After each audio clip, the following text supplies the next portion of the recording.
Morning guys, welcome back to Astral Diaries. So ding ding ding ding ding ding ding, an experience happened, and so I might as well do a video about it. After all, that's what this channel is about. Again, if you're new to this channel, Astral Diaries is a channel dedicated to mainly documenting astral projection OBEs, maybe some lucid dreams here and there. If you're interested in the topic, please like, subscribe, share.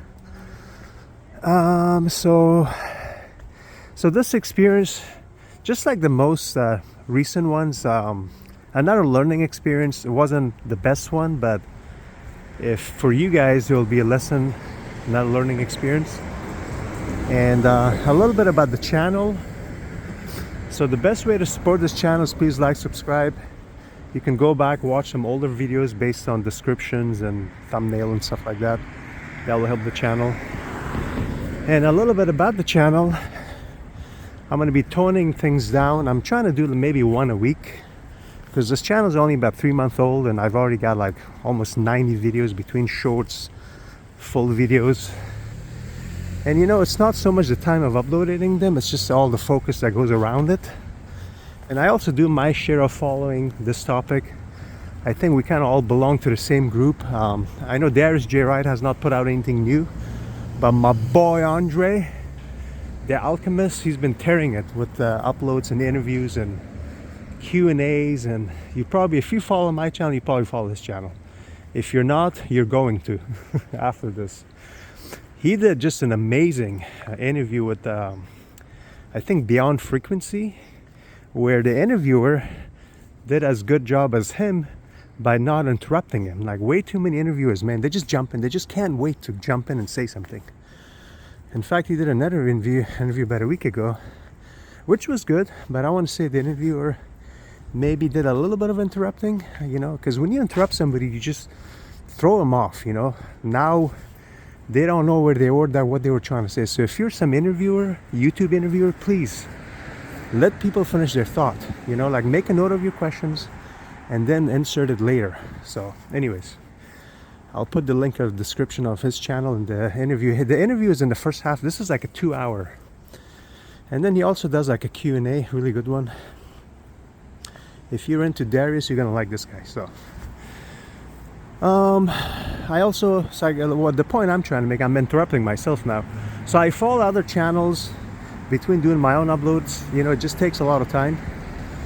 I get no financial gain out of this. So I'm sorry for, again, I'm wearing my backpack, so I'm kind of moving my backpack a lot here. But I'm going to tone it down to maybe one a week, mainly experiences. I've done some tips too. So I also follow Liz Entin from WTF Just Happened. And if all goes well, I think her and Andre might join forces and do an interview. So that's, I'm hoping, kind of in the works. That would be a treat.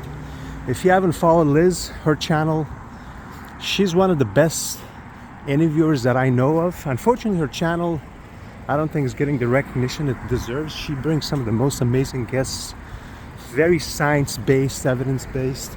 So I'll put her channel in the description too. But that was a long intro. So as far as this experience goes, it happened last night. Perfect transition of dream to lucid, and then unfortunately a partial exit, OBE, Astral Projection. The main reason I want to share this with you guys is, if those of you who wonder how to transition from one to another, I'll tell you guys how I did it. You know, I didn't really go through some type of training or something. It just kind of happened naturally. It's weird. So this is how it goes. Last night was pretty bad in terms of allergies, and despite being on allergy medications, nasal spray, I find myself multiple times at night forced to get up, drink water, because if you know what happens when you have allergies, clogged nose, you're forced to breathe out of your mouth and then you get thirsty and then you get up. So that was kind of I had to do that multiple times. But it resulted in a lot of dreams. So I had multiple dreams, but none of them, the one that led to an exit was the one that I'm going to share with you guys.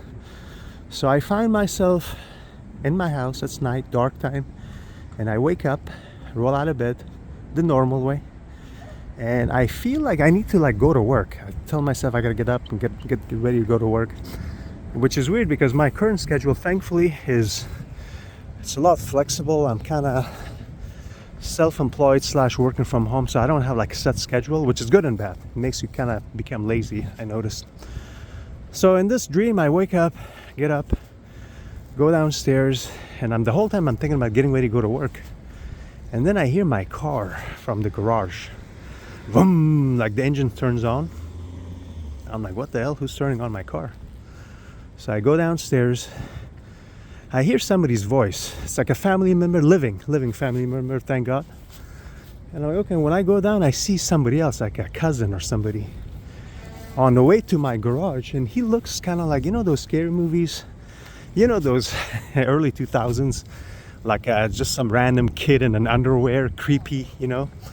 Which you think, if you think about it, some kid in the underwear, what's it like? But something creepy about it, or like The Ring, you know, the girl in long hair and white dress. So he kind of looked like that, with like dark eyes, and I just literally walked right by him, like, hey buddy, how you doing? Nick, just tap him in the shoulder because he's like a relative, like a younger kid, younger than me. So I just walked right by him, like, kind of made me think about, like, you know, scary movies. Like, what if I always thought about, like, if you just, you know, something's trying to be scary, you just kind of walk right by them, or like slap in the face or something instead of being scared of them. Like movies when they like walk super creepy and slowly. What if you just did that? You know what, I'm gonna go, because there's a car wash and that place is super loud. Anyways, so I walk right by this guy, kind of tap him in the back and say, hey, how you doing? Just kind of walk right by him when he was trying to be all creepy and scary. So I go in my garage, and this is when I become lucid. My garage is just white, just white, like smoky white. I can't see anything. And I become lucid. I'm like, you know what? And this is the transition. So this is why I want to do this video. Some of you guys may wonder how do you transition from lucid to an astral projection. It's as simple as, imagine you're in it's like you're in one venue and you're like, let's get out of here, guys. Let's go somewhere else. And it's like that. For me, it was like, okay, I'm in a dream. It's lucid. You know, let's get the hell out of here. Let's transition to an astral projection. And at that moment, I find myself in my bed, alert, and I decided to do my favorite thing, which is a roll. So I rolled. Now, the whole time I thought I'm physically, like I thought I'm moving my physical body. So I rolled, and it was slow roll to the right, low roll. I kind of like made it to the side of the bed and just made it to the point of just kind of dangling. Unfortunately, I was just kind of dangling by the side of the bed, and that's how far I made it. And you know, it kind of goes to, I did a video, if you follow my channel, where a couple of weeks ago I did a physical demonstration of a rollout when I've rolled physically and even kind of hurt myself. So thanks to that, now I kind of know. As soon as this was happening, I knew that this was not real, because when I physically roll, it happens so fast. You should see the video of it. The fact that this was happening slow, it was good. I knew that I was an experience, but unfortunately, that's kind of how far it went. So going back to the whole transitioning from dream to lucid, I wish there was an easier way. I just kind of became alert somehow. I just caught myself. But then transitioning to a projection, it was just having the thought and just saying, you know what, let's finish with this. Now I could have continued in lucid, and I've done that. If I wanted to continue, which was kind of weird because in this white room space, which is my garage, I don't know, like what I should have done is maybe go to the other side and exit from the front door, which I do during my projections. But or lucid dreams. But that's pretty much it. I guess the lesson here was, next time you're in a lucid dream, try it. Try to, I don't know, it's hard to explain, man. Like, I know some other people try to explain too. It's almost like I said, you're at one venue. Imagine you're like in a venue, a nightclub or a bar or something, and you're with your friends. You're like, you know what, let's get the hell out of here. Let's go to the other place. It's like that, except you're leaving the lucid dream, going to the astral projection. And then what happens is you find yourself in the bed, alert, and at that time, when you move yourself, It's not the physical, it's the astral or whatever body you want to call it. And you can roll out. And I tried. I just kind of find myself dangling to the side. So I guess I'll take that on next one again. Like, subscribe, share please, and support the channel. There's also the buy my coffee option, another way as far as supporting the channel, and that's it for now.